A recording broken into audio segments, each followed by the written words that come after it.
give you guys what you guys came for, public speaking. So my name is Marina. I am a junior majoring in biochemistry. Hi y'all, I'm Devon. I am a junior majoring in business administration with a concentration in human resources and then a minor in sociology.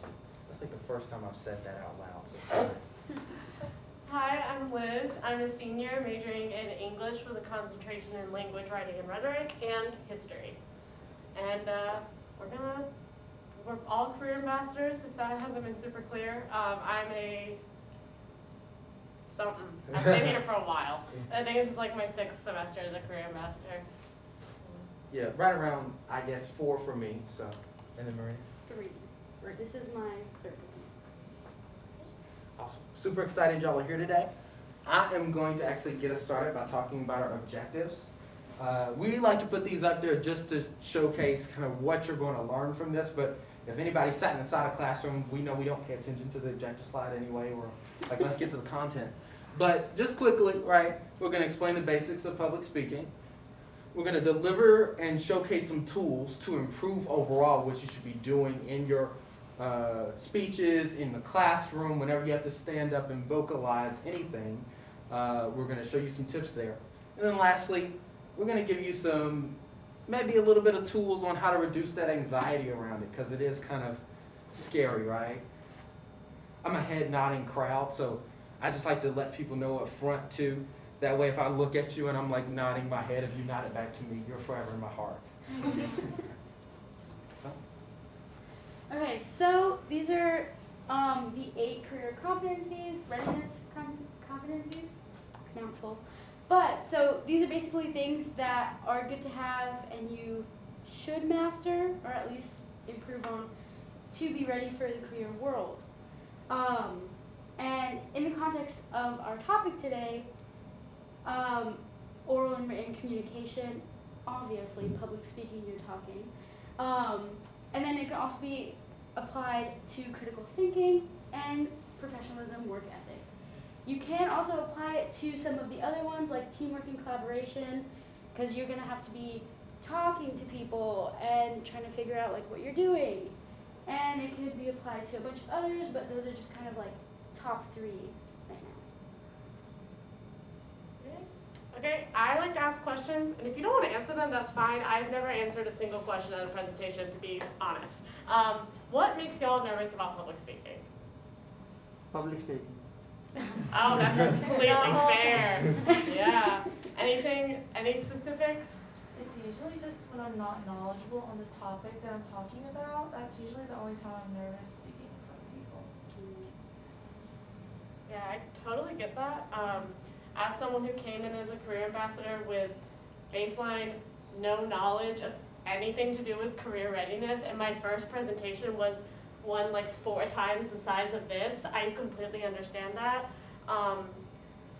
I also used to shake every time I would do a PackPro. I would put myself behind the podium because my legs would literally be going like this the entire time.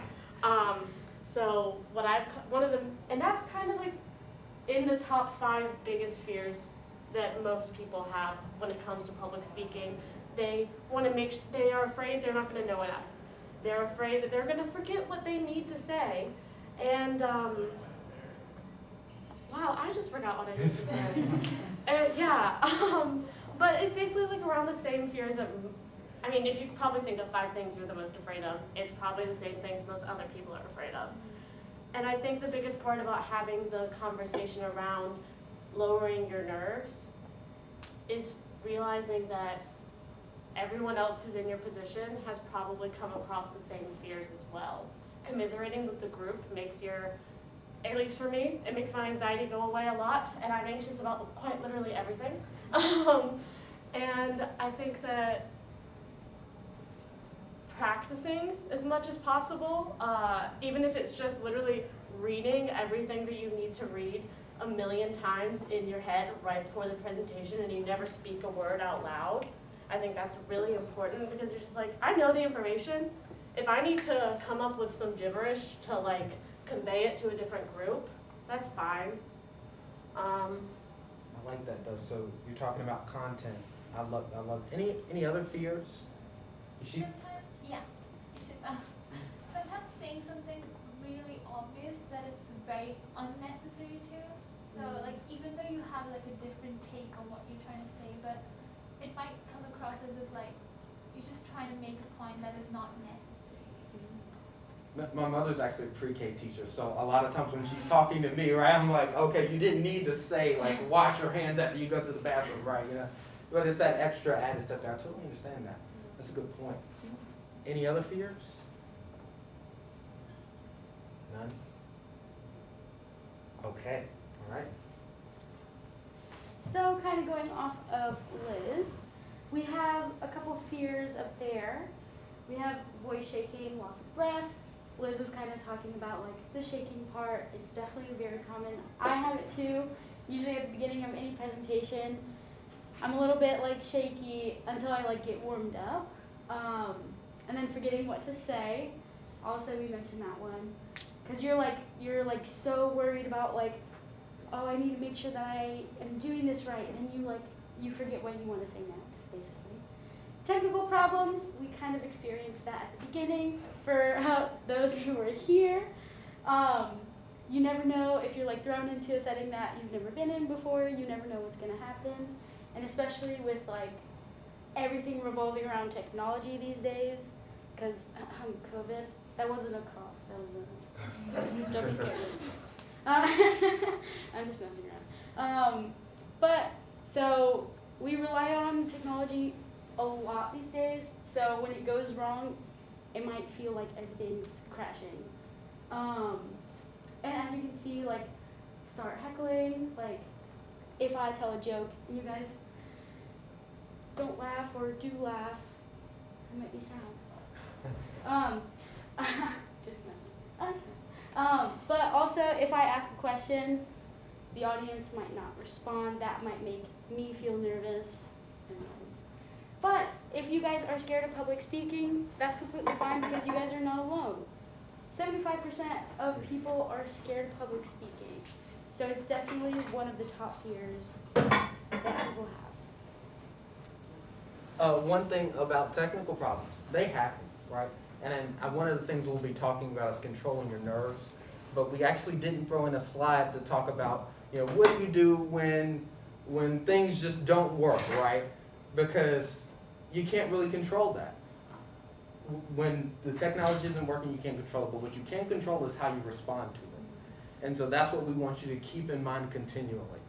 I'll tell really quickly, this past Wednesday, I'm also a co-president of an organization on campus. We had a meeting, and we got there, the projector wasn't working. So then, right when we're about to start the meeting, the Zoom closed the first time. We transitioned to another room downstairs. We got there, signed in, meeting's going well again. Zoom closed a second time. We had to restart it with a guest speaker from Google Meet, and she had to log in on her daughter's middle school laptop. So I say all of that to say, it was a crazy Wednesday, right? It was a crazy Wednesday night from 6 to 7, but at the same time, we still overcame that, and through all of it, the one thing I would say was, we were at NC State, so it's like, there's some think and do moments that we need to engage in right now. So just trying to remain calm, remain steady, and I think everybody understands that when it's tech, it's not really anybody's fault, but we're going to respond to it, right? Awesome. Yeah. I themed this presentation around robots because robots are going to be the one thing that's going to continually be in the back of my mind to mess up all of my public speaking events. I don't think I've had a presentation without a technological issue, and probably since before I was a career ambassador, so probably since freshman year, so that's really fun. Not that it'll happen to y'all. Don't. It would never happen to y'all, it just happened to me because AI is out to get me. But yeah, so public speaking, what it is and what it isn't. What public speaking isn't is a place that you should be nervous at, even though most people are. I just think that it shouldn't be an event that makes you extra anxious. It should be a place where you're able to give information that you are comfortable with, that you are knowledgeable in, say theoretically, like I'm a history major, so I've had to do some class presentations on some very obscure topics, like witchcraft and the German Inquisition. Like that was a lot. And I didn't know every single detail. I didn't know every name of every person who'd been burned at the stake, all this other stuff. But I could lead a general conversation about it. And that, I was like, okay, I can do this. It doesn't matter that I don't know dates. It doesn't matter that I'm a history major that can't remember dates. Like, that's a whole other thing. But I kind of just stood confident, and I was like, they thought they were witches. Half the time they weren't witches. They still died, though. Kind of sad. And I got a good grade. My class was like, that was the most engaging and entertaining presentation that we've had in this class. And I was like, wow, really? Thanks, I appreciate it. I think learning to be strong in your voice, project well, those are really important. I have had somebody, we got into one of the bigger rooms in Tally. I stood here, she stood there. She made me project for like an hour so I would get to the right volume that people could actually hear me. If you need to yell your entire presentation so you know, okay, this is too loud, but maybe my speaking voice is too soft and kind of meet somewhere in the middle, I've done that. I don't know if it's obvious that I used to do theater, but that also helped. Same. I love that for us. And then also words. I'm bad at words. English major, bad at words. I know. There's a lot of irony in the way that I live my life. But speak in language that you understand. Don't try to pull out big words if you're not comfortable using big words. Don't try to dumb down language if it is not something that you would naturally say. Like, keep it conversational. Keep it about like the way you would talk to your friends. I have to work on filler words. I bet y'all have heard me say like about 4 million times so far in this presentation. But I don't stress over that because I don't notice when I say it. And it doesn't necessarily make me a less effective speaker. It just means that I do it a little differently. And also be aware that it isn't a box of being like, okay, I don't speak like Elizabeth Holmes. We shouldn't want to be like Elizabeth Holmes. She's a very good public speaker. If you don't know who she is, it's okay. She's a scam artist, but she's really good at public speaking. We don't all have to be like her. We don't have to be giving a TED talk every single time we talk. We just need to be presenting. We just need to give information. It doesn't have to be everything perfect is who is. Those TED Talk people probably throw it up right before, probably throw it up again right after, and they're nervous the entire time. That's what I pretend. Whenever I watch a TED Talk, I'm like, this person is dying from anxiety, and that's okay. They're just like me. Also, rambling is fine, if you haven't noticed. And Liz made some really good points in talking about voice, talking about like just being you, right? And I think that's the key to it. Like we're teaching you some things today to add some tools into the toolbox. But at the core of it, you have to be yourself because that's when you're comfortable. That's when you're able to give the presentation that you want to give. Right? So just remember to be authentically yourself every time. Next, we're going to be talking about voice. Up at the top here, Liz had mentioned kind of briefly how she had someone standing in the back for having her project her voice for an hour. Well, one thing that I like to tell folks is you want to be lower, you want to be lower in the sense of your voice. No one likes to really hear a high-pitched, high shrill voice the entire time. So just be lower there. Be louder, so you want to be able to project into the back of the room, and you want to be slower, right? That's something that I'm constantly trying to work on, like in the sense of I may speak a little bit too fast. So if I do in this case, please let me know and I'll slow down, okay? So that's just 3 things that I try to keep in the back of my mind every single time I get up and present. But the content on the slide is really talking about voice, right? And you can read it up here, like your voice is a tool, all those things. But I've got some notes here, and I just want to like make sure I get to these. So I want you to remember that your voice is the best tool that you have. Listeners like to hear enthusiasm. They like to hear excitement when folks are speaking, because if I'm excited, you're excited, right? And vice versa. So make sure that you're using your voice as a tool to mix and match things together. but also not too much, all right? Don't go crazy on us, okay? Just keep it simple. Speaking about that, you want to use different tones and volumes of voice, right? You want to have vocal variety. So in that sense, if I'm speaking about the Salem witchcraft, for example, I might get a little bit lower, right, and talk in a solemn tone. But if I'm talking about how much I love to sing Barney on the weekends, right, I'm going to get really excited. You know, I'm going to showcase that through my voice, and I'm going to mix and match it up. So it's all about the setting and the audience and also your content, right? So just keeping those things in your mindset there, so using vocal variety.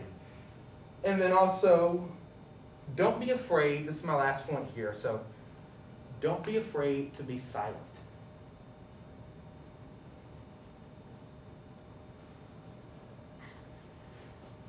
Really, it's an effective tool. It's my absolute favorite because most people think that it's something that might be a little bit uncomfortable, but I think it hounds home a point. If I say to you, if the professor says, you might want to pay attention to this, it will be on the test, everybody's going to be like, okay, we need to pay attention, right? You know, like, and he's going to give you the look, and that's when you know, right? So using silence as an effective tool, and don't be afraid to incorporate those pauses into your points, especially in a presentation. Because one thing, Liz is an English major, I'm horrible at is putting a period at the end of a sentence. Please make sure you put a period at the end of your paragraph, okay? Thank you. I see the head nods and y'all are giving me life right now. Yeah, and pausing can also help with that shakiness and that breathlessness. I tend to speak and run on sentences. I don't write in them, but I do speak and run on sentences. I just have so much to say. So using pauses in the middle, kind of like if you're like, okay, I need to recollect. Maybe you just switched around 2 words you didn't mean to switch around. You can be like, oh, I just made a really good point, so I'm going to pause here, recollect yourself a little bit, and then start back in. It might seem like forever when you yourself are pausing, but the audience doesn't feel the length that you feel, if that makes sense. Everything is faster up here. I can guarantee you, you're speaking faster than you think. So make sure you incorporate that into how you're talking and how you're checking the time during the presentation to make sure you're staying on track and you're also covering the content you need to. Okay. All right. I think are we good on this slide? Awesome. All right, so stage presence. This is basically how you okay, words, yes. Okay, taking a pause. Stage presence. This is basically how you are going to be on the quote-unquote stage, okay? So, this is going to be how you think the audience sees you. So if I'm standing up here, I want to make sure that my presence is good and pristine to a way that if I were the audience, then I would understand more. I would pay attention more. One trick that I like to do with this is practice in front of a mirror, actually, because you actually see yourself, you know? You can do your presentation and then see how you would do it. If you do something that, like, if you're like this and you, like, talk and you're just like, yeah, like, ka-chow, don't do that. But if you see yourself, I watched the Cars movie over the weekend, so it's in my head. But looking at yourself in front of a mirror can definitely show you how you present. You want to have a stage presence. You want to move around. You want people to pay attention to you. Okay, people are not going to pay attention to a brick as much as a bird flying around. So don't like the flap, but You can flap a little bit sometimes. It's necessary. yeah. So people are like, this is just kind of like psychology, but like people are going to pay attention to stuff that's moving around. if someone's boring and they're just like standing in one place and they're just like, yep, people are gonna lose attention and look somewhere else. So you want to move around, move your hands, look at people, and everything like that. Be confident, okay? If you're not confident in yourself, the audience won't think you're confident and won't think that you're confident in the topic, and then just lose focus. Then they're not going to pay attention to what you're saying, and they're not going to learn anything. Even though that can be really hard because, again, like public speaking can be a little bit scary, you know? And that's okay. But definitely try to like take a couple breaths or do whatever you need to do, practice the topic a bunch of times, and just kind of be confident and trust yourself. You know what you're talking about. You probably know more about what you're talking about than someone else in the audience. So that's definitely a leg up. High energy. Again, no one wants to watch someone who's boring. Come on now. So bring some high energy into the presentation. And then something that's very important is audience awareness. It's always good to know who you're talking to be able to help them or speak effectively to them. Kind of what you were saying with your fear of repeating something that you feel like shouldn't be mentioned, because it's like, duh. Well, knowing your audience can definitely help with that. Like if you're talking to a less informed or younger audience, you might have to repeat something that seems like a duh moment for you, but they might not know it. So knowing your audience in that way and tailoring your speech and what you're talking about to them is always very important. And if you're in a professional setting, giving the presentation, it's always good to dress appropriately and use the type of language that in your delivery that is appropriate for your audience. And also the bit about appropriate dress, this is kind of like one of the things I'm very passionate about. There is no clear definition of, there's a clear definition of like business professional, business casual, but if you're goth deep down inside of you, like if deep down inside of you Elvira is like living in your soul, and you're like, I kind of want to wear an all black outfit to this, but still like not look like I'm going to a club type situation, do that. If I could be wearing like a big flowing black silk shirt right now and kind of look like a pirate, I would do it, but I have to wear this polo or a red shirt. I think it's about also expressing yourself through what you're wearing and making sure you're comfortable in what you're wearing.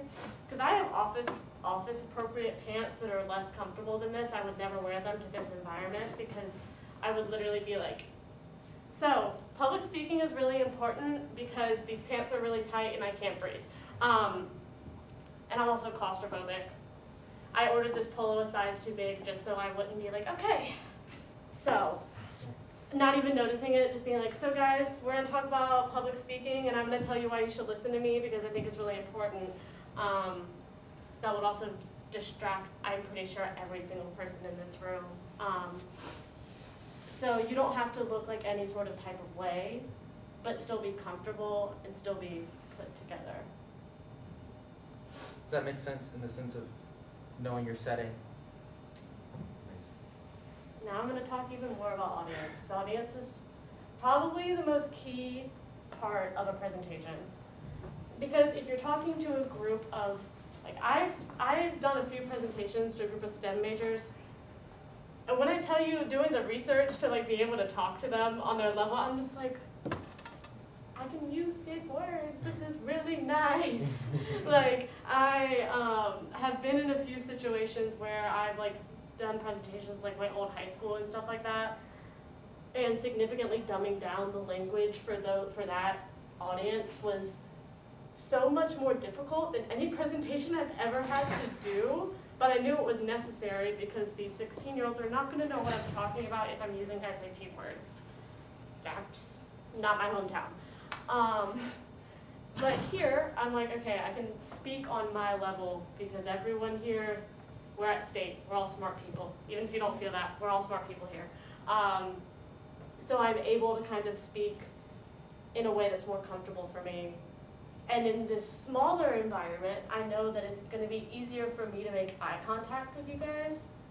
If it's a big group, I'm looking at your foreheads, or I'm looking right above you, so everyone thinks I'm making eye contact with somebody, but I'm not. And I know that here I was like, okay, there's only like, I can't count, so there's like less than 15 people here, that's all I know. And I knew I would be able to do certain things. I knew as a PackPro we had to do generalized information instead of very specific to help a specific major, because a lot of our workshops are like major specific. Then that wasn't even a dramatic pause. Wow. Yeah, I was just making. One moment. Okay, I'm back. I took the time to be like, okay, who am I talking to? Why am I talking to them? And what are they going to want from me? And I hope that you didn't expect us to be the most perfect public speakers in the world, because I know that's never been my gig ever in my life. Devon, maybe. Marina, maybe, but not me. That's just never been my thing.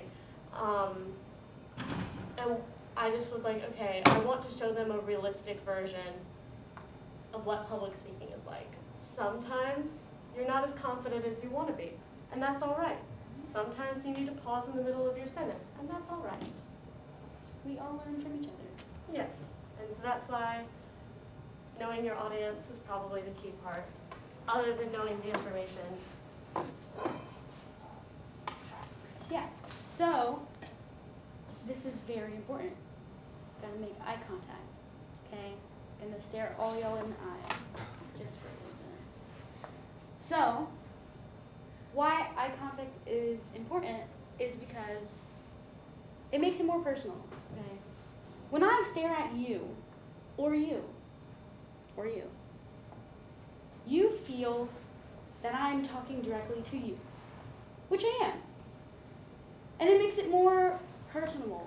And you're just like, wow, like, I feel this, you know? It can be really hard, I'm not gonna lie. It's kind of awkward sometimes. Like, if I just sit and stare, like, it gets a little bit awkward.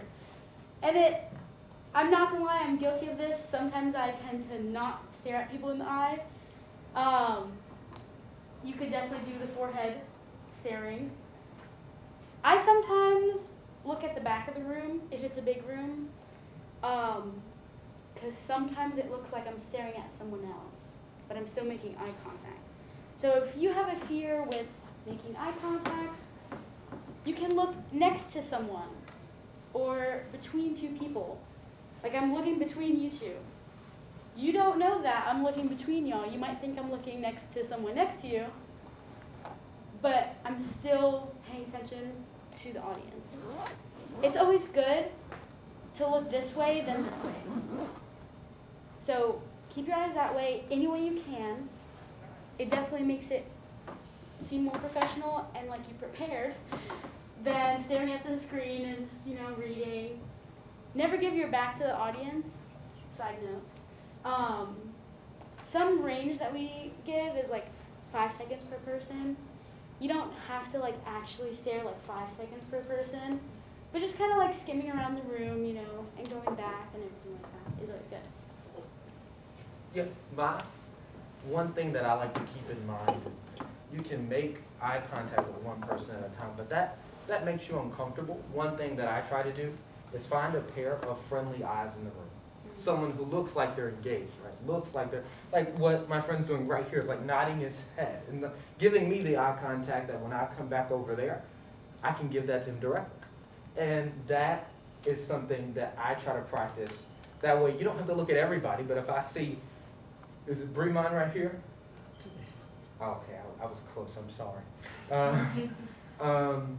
If I'm looking over here and then I'm looking at Caroline or looking at Amber, I find these pair of friendly eyes and it keeps me going around the room. It keeps me kind of on pace to deliver the content, but also spread it out. Just kind of spread that love in that sense. Does that make sense? Awesome. And also, I know I'm very neurodivergent, so sometimes it's just legitimately hard for me to make eye contact. So don't stress it if it's not something like, not even in an anxiety sense, but just like you just don't look people in the eyes ever.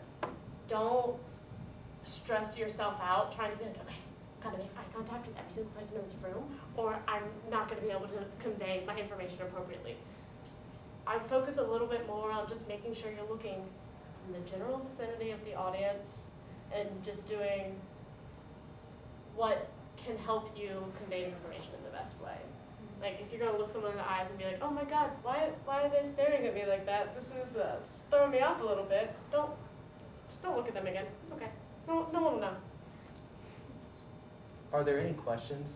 Now we got this slide that I'm going to talk on, but I always like to pause and check in to make sure if there are any questions we can get them before they fly away, like they would in my head. At any point, if anyone has questions, please interrupt us. Comments, concerns, like I agree with this, not agree with this, like personal anecdotes or stories. This can be real casual, y'all. I know we're talking, so it feels like lecture 107, but I want to make sure that y'all have a chance to. Yes. So, a lot of Zoom recently. What do you think about eye contact with, into the camera? Is it natural to look away a little bit, or is it more respectful to look like the entire time? I'm going to go to our friend Sarah in a quick second. But I would say it's part of knowing your audience and what setting you're in, right? If I'm speaking in class, I don't necessarily, you're embodying kind of these public speaking skills. So you don't necessarily need to be, Aaron Thomas from WXI 12 or one of the news stations nearby, right? You don't need to be that person. But if you're giving a presentation in front of your doctoral thesis committee, I would suggest, looking into the camera for a bit, and then you can kind of glance down at your notes, because no one wants to be directly stared at. Like, you don't stare into the camera and not move your body. Yeah. It's a whole presentation, so it's a synthesis of things, whether that's hand movement, which we're going to talk about in just a second, right? The content, the vocal variety, so all of those things mesh together to create this presentation, as well as eye contact in the Zoom world. But my friend Sarah is also a career counselor in the Career Development Center, so everybody can say hello to Sarah, you can wave, you can be like, so happy to see you, thank you. Okay. You asked a great question.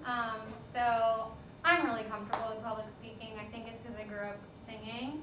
But there are some situations where folks still get nervous. So say you're about to have a difficult conversation with your professor or supervisor. Or say you're going to be interviewed by a panel of people for an internship. One of the things I might recommend that you do is on Zoom, you can change the setting of who's on the screen.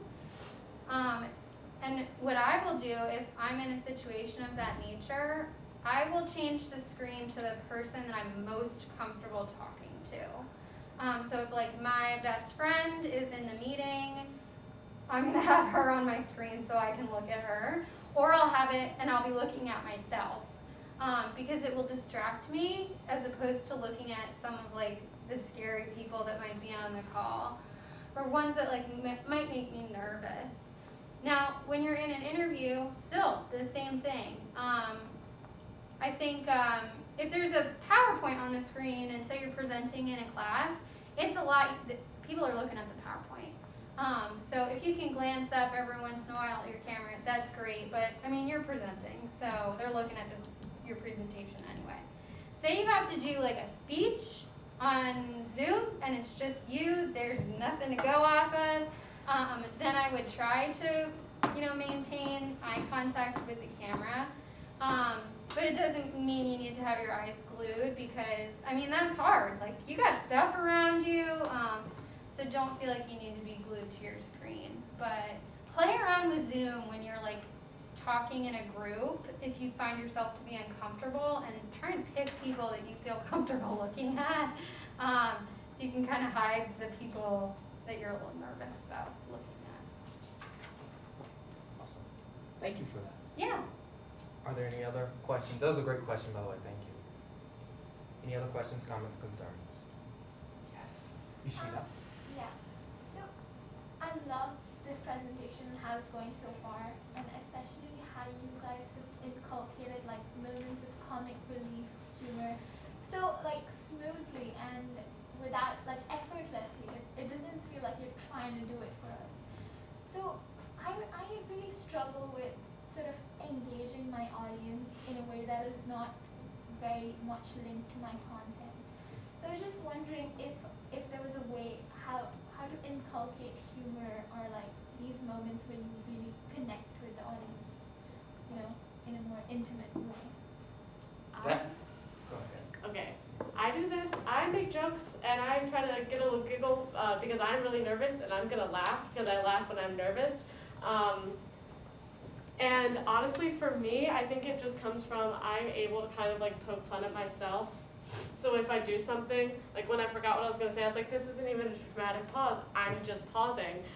It kind of just like, I also have ADHD, and sometimes I don't have a filter and things just come out, so people laugh at me. It's, you know, I think just finding something that you can joke about that's not necessarily like, if there's a hiccup and you joke about it, it's not necessarily bringing down the presentation, but it's just like, oh, a little comment that kind of draws back. Or like when Marina was like, oh, ka-chow. You know, it just, find the right moment to be like, oh, I'm just gonna make a joke. Make a little laughy laugh. I think it also comes with comfortability with public speaking, because it has definitely evolved for me over time, and I think I do it more when I present with like people that I'm very comfortable with, like Devon and Marina. Like me and Marina have very similar energies, so I'm very comfortable presenting with her. Me and Devon have presented together like 6 times. So it's just like, becoming as comfortable as possible kind of helps the humor and the jokes flow a little bit. And also knowing that like, Devon's gonna bring up singing Barney because we did a presentation together where he like sang to the entire group. And so that's gonna make me laugh. Even though nobody else gets the jokes, he makes a little joke for me. And then like, I know that Marina is gonna be like, I'm just gonna be the most positive person possible, and it's gonna make people laugh because I'm a beautiful ray of sunshine. And so I think that knowing your team and knowing your audience is what kind of helps in that respect. Yeah. And honestly, just being yourself, like, I'm a huge Disney fan. So, like, Disney, Cars, yeah, why not? So, I mean, I'm just, like, being myself, you know, makes me feel comfortable up here.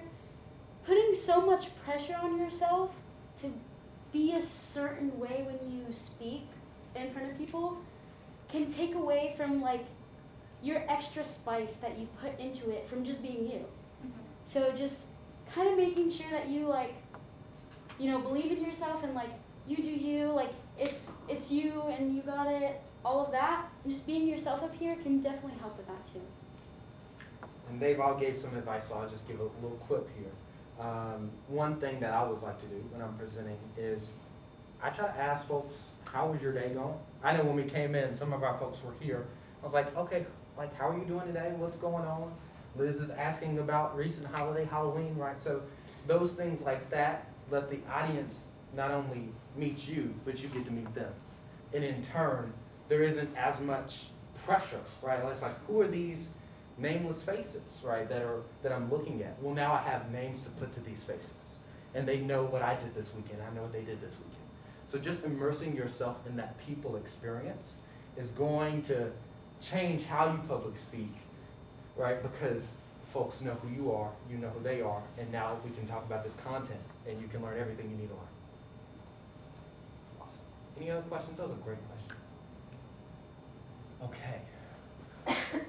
Our next slide, we're going to talk about body language, right? So this is something, the second point here, I'll make a quick joke about myself, but I am 6'3", and I move around a lot, so I try to limit myself to this space today.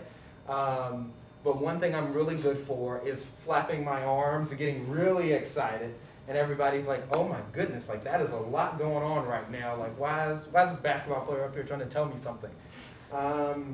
So one thing I'll talk about is the hand box, but I just like to make that quick joke of we're doing a public speaking presentation, but we're not perfect public speakers, and I certainly aspire to be, but I don't try to be. All right.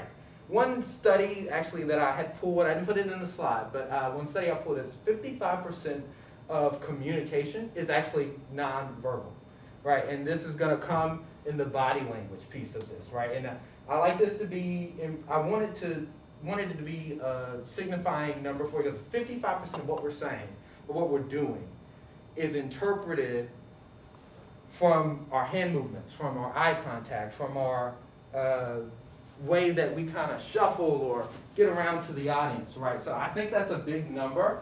And I don't know if you have any statisticians in the room, but people love kind of recognizing that.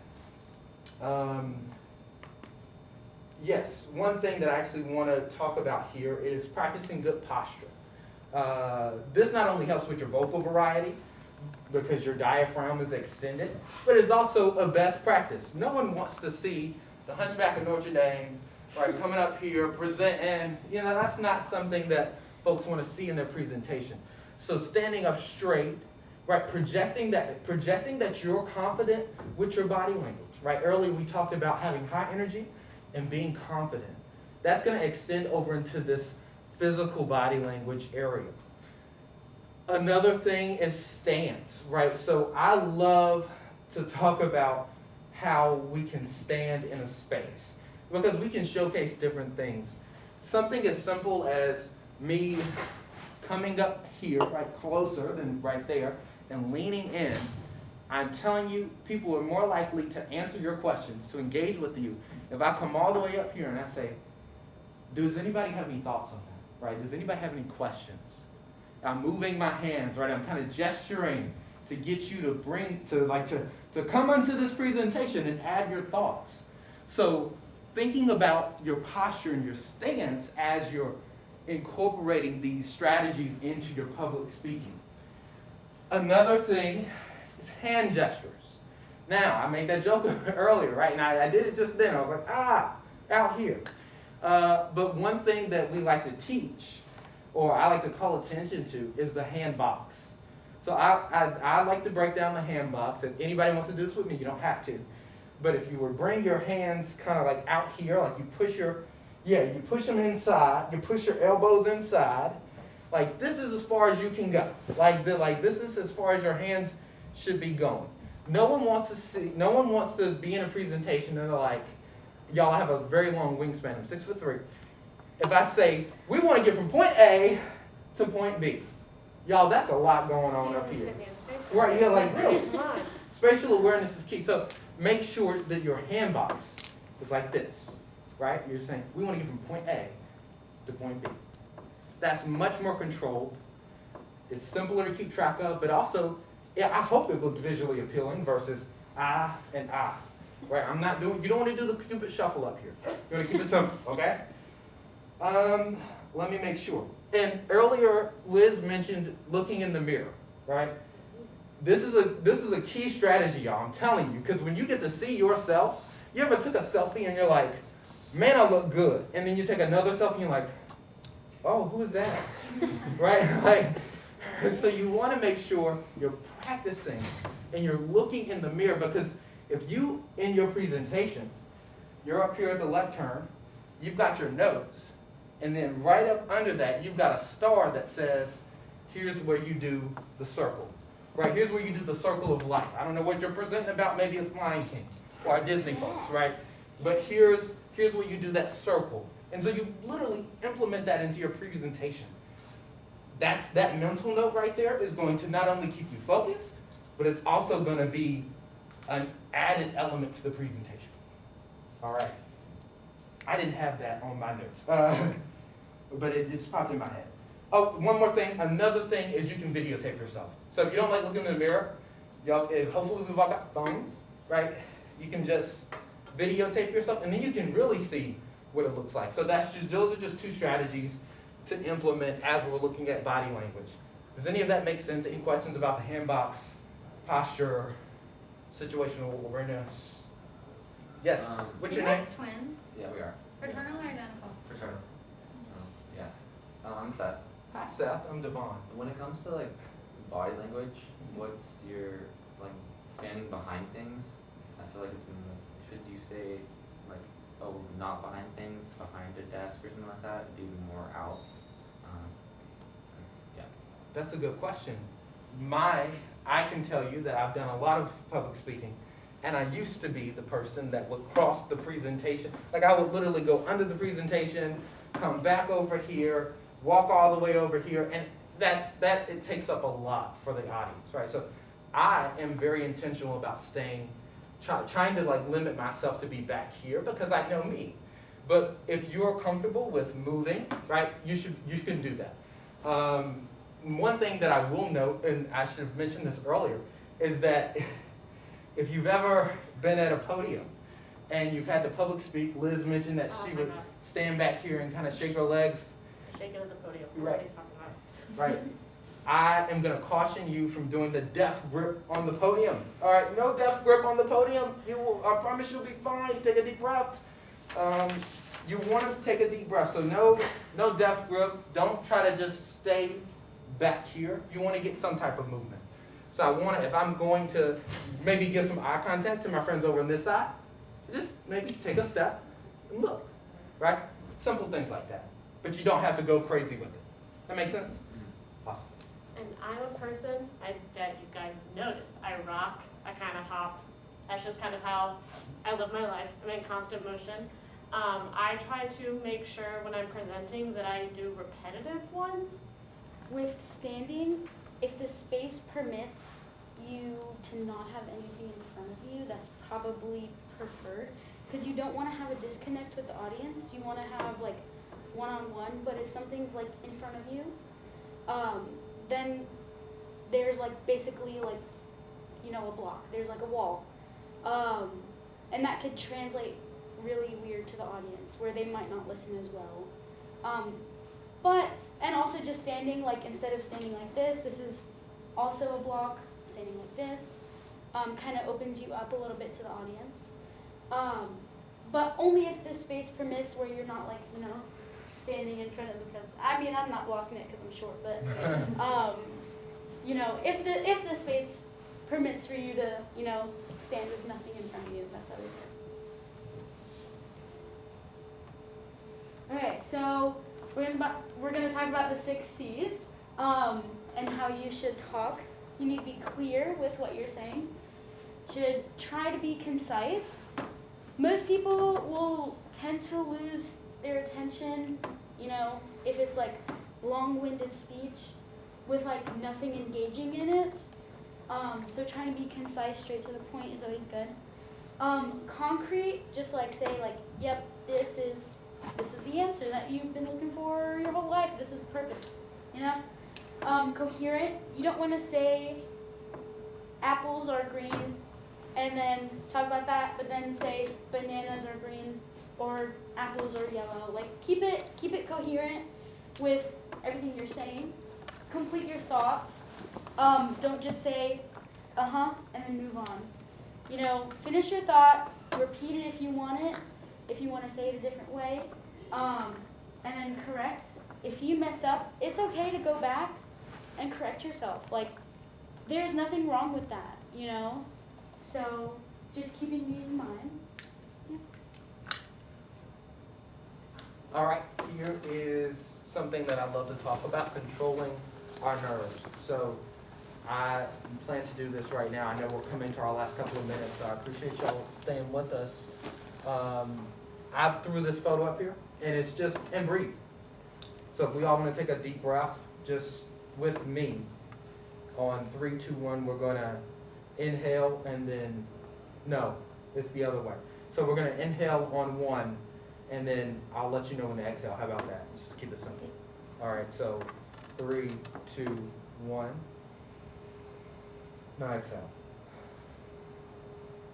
All right, we're only going to do 1 because we're close to time. But that's something you really want to be intentional about. Make sure you breathe when you're up presenting, right? Because your nerves are probably there, right? You're going to have those butterflies in your stomach. I get them every time I'm about to present. I get them during the presentation.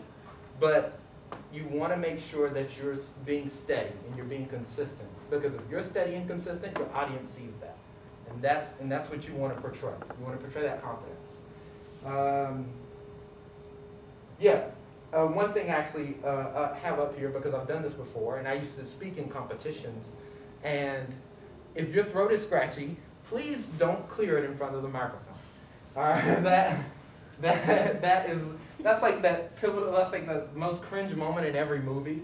It's like, and then the feedback just reverberates through the room. But definitely, like, be thinking about what's up in front of you, like what's going on, and how does this look or sound. Let's see. Yeah. All right. So control and prepare for your nervousness. So while you want your energy to be positive, you know, nerves and nervous behavior are always going to be there, right? But you can control for that. But with breathing, with taking those pauses, with being silent, with that vocal variety, keeping your audience engaged, right? And really, the perfect time to take a breath, personally, is right when you know you're got a joke planted into your presentation.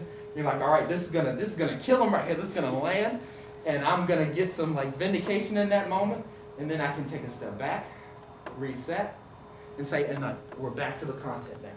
So just thinking about those things, it's going to make a difference. That's how we control our nerves. Also, I didn't do this today, but have water up at the front. It's okay to take a breath, and it's okay to take a drink. Okay? Don't be afraid to do that. I know that might seem weird, like, oh, I'm holding them up. But that 10 seconds for you getting water is going to sustain you throughout the next part of your presentation. So those are things that if we're thinking about them and we're being very intentional, will keep us, they will sustain us in having successful presentations, but also keep us from having failure. Right? Any questions? No? Okay, I know you. We're getting to dinner time. Okay? Okay, some general tips and tricks. We've talked about a few of these, so I'm not necessarily going to go over every single one. But just make sure you know what you're talking about. Even if it's only a little tiny bit, my favorite thing to say is fake it till you make it. That has been like my life's mantra since I was like 15. If you're not super confident, watch videos of confident people being confident and just be like, I'm going to cosplay today. That's going to be so fun. Include distractions in your practice. I know when I first started presenting, I would purposefully have like my roommates or whatever making as much noise as possible.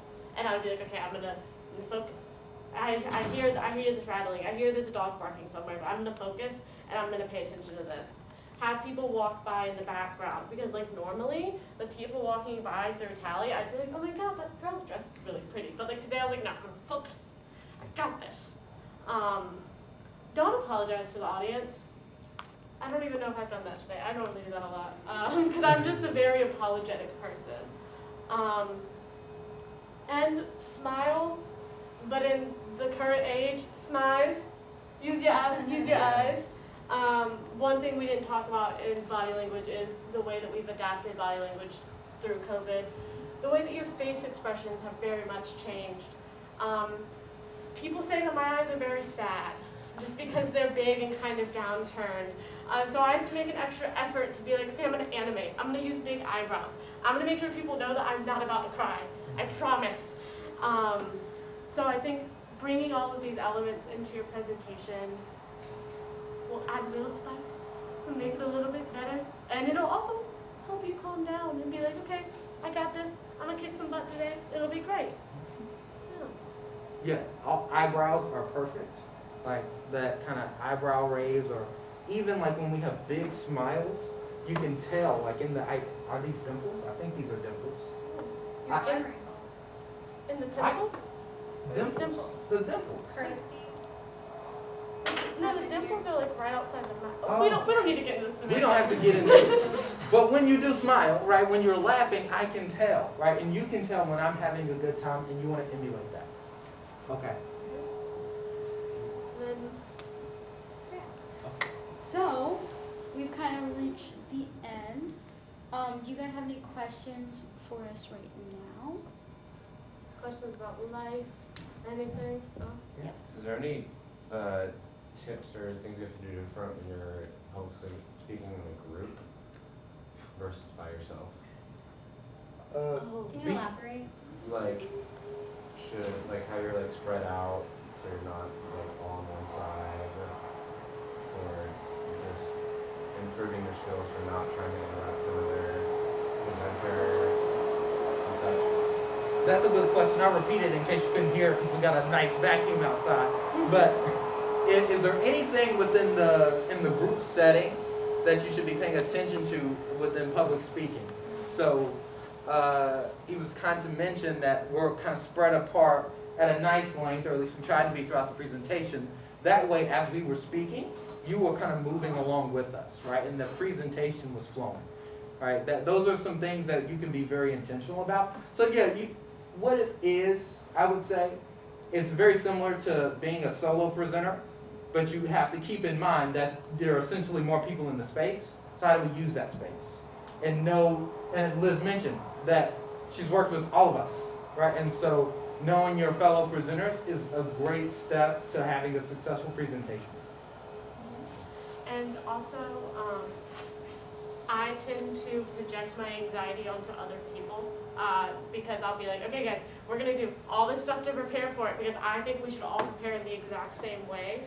So I think going into it being like we all have our own methods and we all have our own ways to get things done, and letting people kind of do their own thing. Like this group, we've been very good about being like, we all procrastinate, but we're all okay with the fact that we all procrastinate. So we didn't have like a set timeline of things getting done, but we worked hard and we got the thing done, type thing. Just not adding extra anxiety, because I know that working in a group environment, like who here hates group projects? I kind of do. Group presentations are kind of in the same vein. Just not letting yourself hate it before it starts kind of helps. Keeping a positive mindset. For sure. And definitely like just planning ahead of time, practicing like who's gonna say what, and just kind of, let people be who they want to be or like on stage. And just kind of active listening. Practice that while people are talking. So like while Liz is talking, I'm gonna like stand here and I'm like, yeah, that's a great point, I'm gonna be paying attention to what she's saying, then the audience is gonna be paying attention to what she's saying too. So yeah, practicing and just kind of active listening on stage. Any other questions? Okay. Well, as we're about to close, just want to highlight a couple of things. We're with the Career Development Center. This is a PackPro, of course, so it's a workshop, but you can actually get appointments with your career counselor so you can talk about resumes, career fairs, cover letters, public speaking if you want to, right? And you have to do a presentation for an internship or you're in a co-op. So you can go through that on EPAC. And if you just search up EPAC NCSU, you will find that, and you can click on the appointments tab in the left-hand side toolbar. There are video tutorials, there are virtual career fair resources. All of those things are going to be on the website, but you can also get with your career counselor for your college.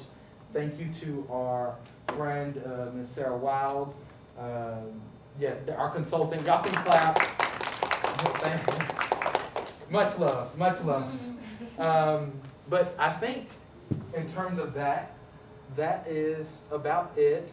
Yes, okay, one last thing. Little exit survey. It's basically just to tell us that we did a really good job.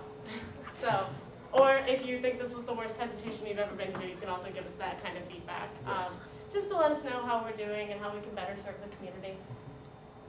We really do appreciate you coming, and in those surveys, definitely we'd love for you to be honest. If there's anything we can improve on, we'd love to hear it. And if you think we did a great job, then my heart goes out to you. And if you figure out that you have a question later down the road, don't hesitate to email any one of us or the Career Development Center. That can put you in contact with someone who, can help you out after you leave this room. And also, if you're the kind of person that doesn't like to ask questions in front of a big group and you have any questions for us, we'll hang out for a little bit. More than welcome to come. If you want to get our emails, so if we can talk to you further, totally welcome to do that. Other than that, y'all are free to go. Thank you so much for coming, and I really hope that you got some tools to put inside your toolbox to use in your next presentations. Awesome. Thank you guys. Thanks for coming, friends. Yes, thank you.